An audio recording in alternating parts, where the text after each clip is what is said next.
This is Allan Langen. Today's date is March 2nd, 2024. We're here to interview Al Langen, A-L-L-A-N, Langen, L-A-N-G-E-N. Allan was born up in Springfield, Ohio, and then got here to Evansville, Indiana. And we're going to talk to him about his Army experiences. He was in the United States Army and stationed in Alaska. Tell us where you recruited, tell us where you went to boot camp, and tell us what you did in Alaska, Big Al. Well, my recruitment was a draft notice back in Springfield, Ohio. What year? That would have been, I went into the Army in 1956. So it was still draft because the Korean War was still going. You still had a draft going, huh? I was right between Korea and Vietnam. I was one of the more lucky ones. But you were the last one to get recruited, or you were not recruited, you were drafted, so the draft probably closed between Korea and Vietnam. Well, very possible. Yeah. So you got a draft notice in Springfield, Ohio. Then where did you go to boot camp?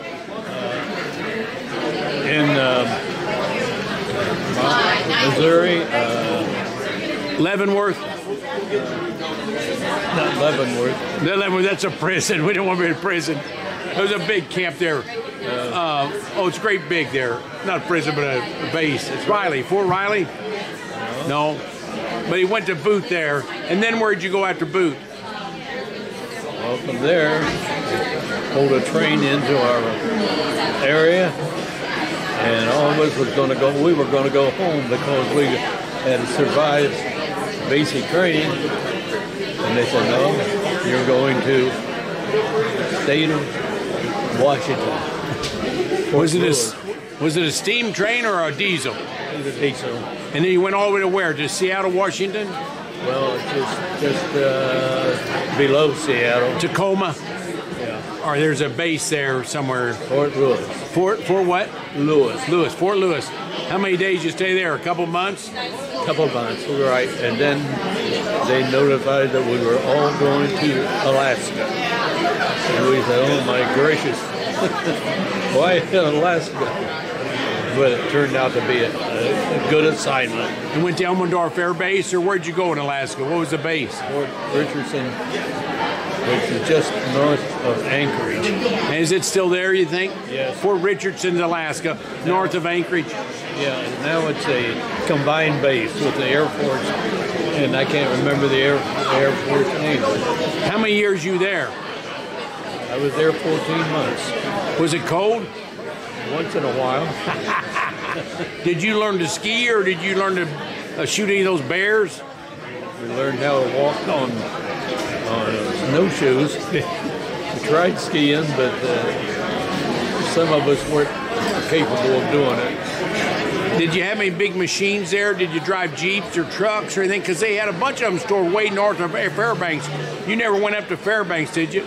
Not assignment. We went on our own.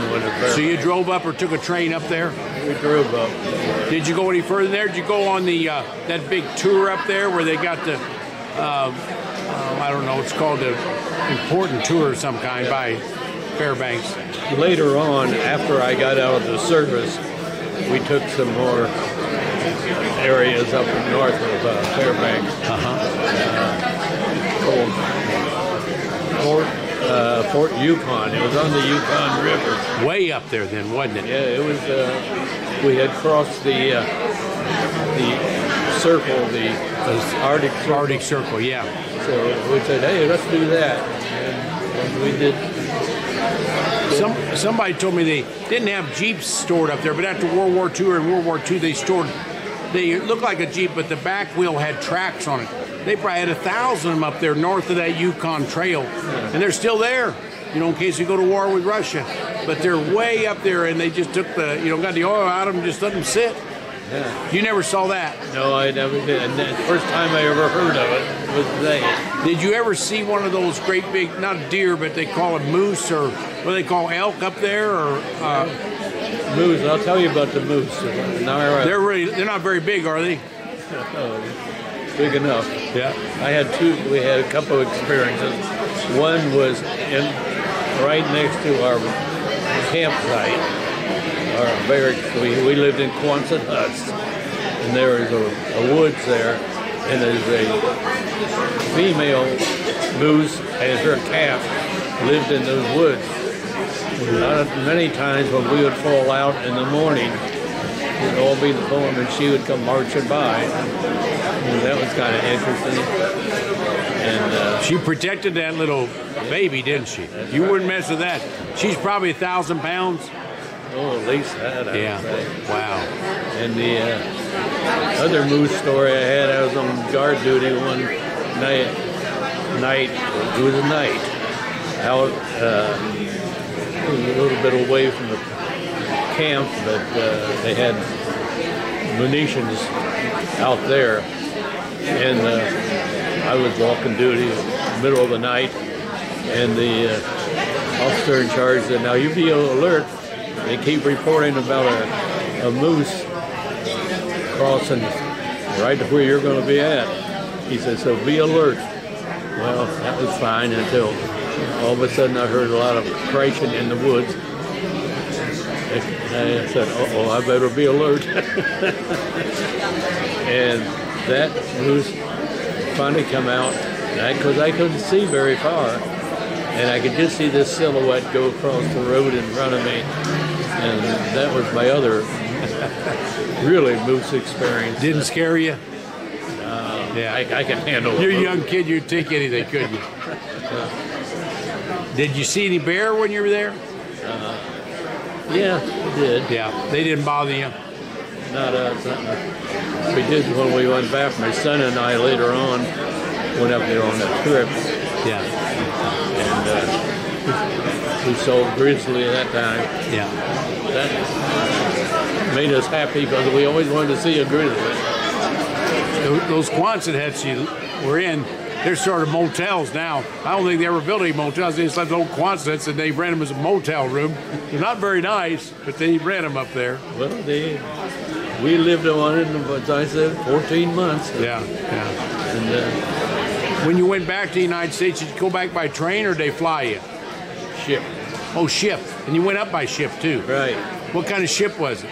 No beat up. Did you come into Anchorage where you came in, or what? Yes, they did, because very few ships come into Anchorage. Yeah.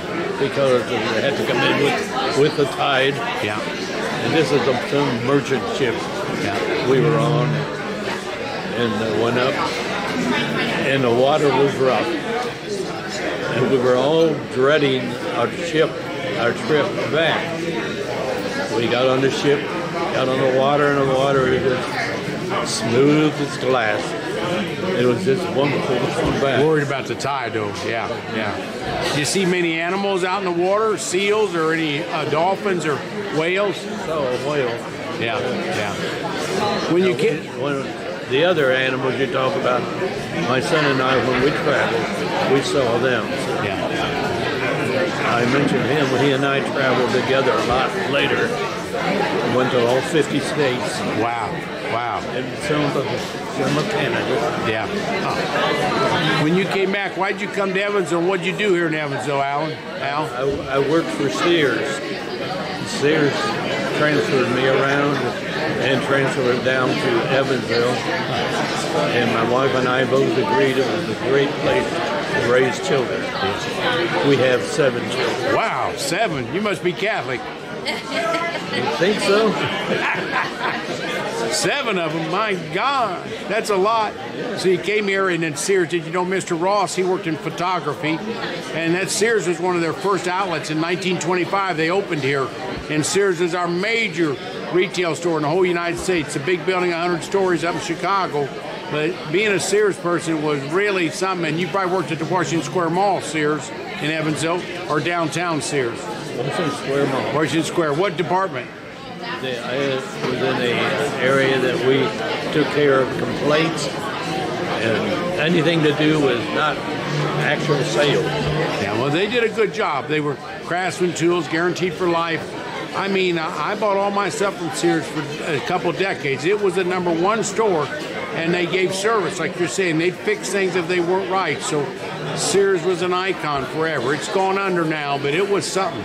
Yes, you're right. Yeah. Well, I'll tell you, anything else you'd say for the next generation of warriors? You know, like you served in the Army for a couple years or a few years. We got another generation coming up. You have any words of wisdom for them there, Al?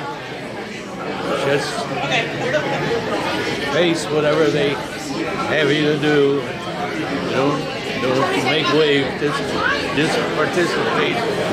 So learn how to say yes. Hurry up and wait. Not yes. Yes, sir. Yes, sir. Okay. Thank you, Al. We'll send you a tape of this. Thank you. You're welcome.